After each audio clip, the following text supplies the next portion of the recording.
1 Samuel chapter 15. Samuel said to Saul, "The Lord sent me to anoint you to be king over his people, over Israel. Now therefore listen to the voice of the Lord's words.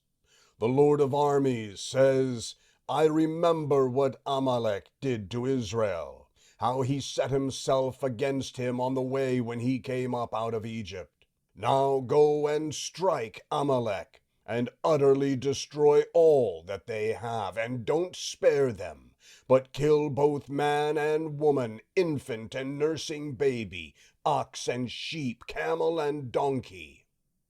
Saul summoned the people and counted them in Telaim, 200,000 footmen, and 10,000 men of Judah. Saul came to the city of Amalek and set an ambush in the valley. Saul said to the Kenites, "Go, depart, go down from amongst the Amalekites, lest I destroy you with them. For you showed kindness to all the children of Israel when they came up out of Egypt." So the Kenites departed from amongst the Amalekites. Saul struck the Amalekites from Havilah as you go to Shur, which is before Egypt. He took Agag, the king of the Amalekites, alive, and utterly destroyed all the people with the edge of the sword. But Saul and the people spared Agag, and the best of the sheep, of the cattle, of the fat calves, of the lambs, and all that was good, and were not willing to utterly destroy them. But everything that was vile and refuse, that they destroyed utterly. Then the Lord's word came to Samuel, saying, "It grieves me that I have set up Saul to be king, for he has turned back from following me, and has not performed my commandments." Samuel was angry, and he cried to the Lord all night. Samuel rose early to meet Saul in the morning, and Samuel was told, saying, "Saul came to Carmel, and behold, he set up a monument to himself, turned, passed on, and went down to Gilgal." Samuel came to Saul, and Saul said to him, "You are blessed by the Lord. I have performed the commandment of the Lord." Samuel said, "Then what does this bleating of the sheep in my ears and the lowing of the cattle which I hear mean?" Saul said, "They have brought them from the Amalekites, for the people spared the best of the sheep and of the cattle to sacrifice to the Lord your God. We have utterly destroyed the rest." Then Samuel said to Saul, "Stay, and I will tell you what the Lord said to me last night." He said to him, "Say on." Samuel said, "Though you were little in your own sight, weren't you made the head of the tribes of Israel?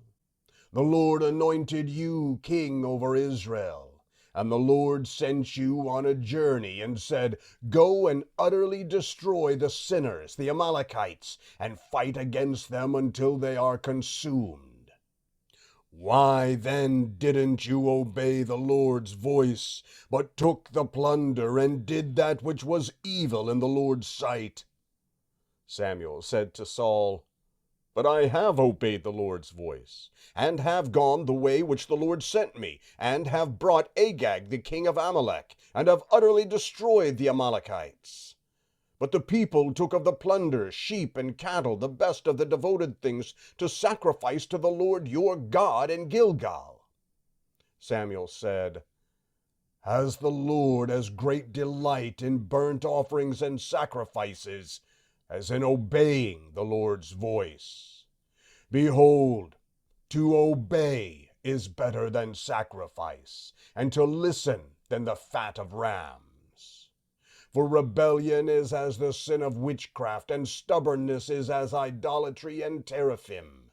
Because you have rejected the Lord's word, he has also rejected you from being king." Saul said to Samuel, "I have sinned, for I have transgressed the commandment of the Lord and your words, because I feared the people and obeyed their voice. Now, therefore, please pardon my sin, and turn again with me, that I may worship the Lord." Samuel said to Saul, I will not return with you, for you have rejected the Lord's word, and the Lord has rejected you from being king over Israel." As Samuel turned to go away, Saul grabbed the skirt of his robe, and it tore.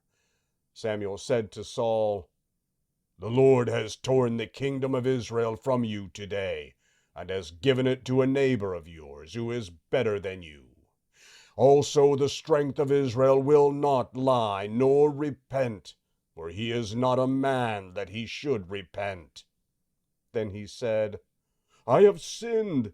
Yet please honor me now before the elders of my people and before Israel, and come back with me, that I may worship the Lord your God." So Samuel went back with Saul, and Saul worshipped the Lord.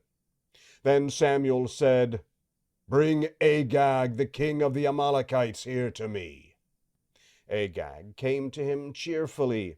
Agag said, "Surely the bitterness of death is past." Samuel said, "As your sword has made women childless, so your mother will be childless amongst women." Then Samuel cut Agag in pieces before the Lord in Gilgal.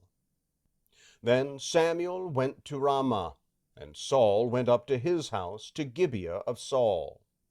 Samuel came no more to see Saul until the day of his death, but Samuel mourned for Saul. The Lord grieved that he had made Saul king over Israel.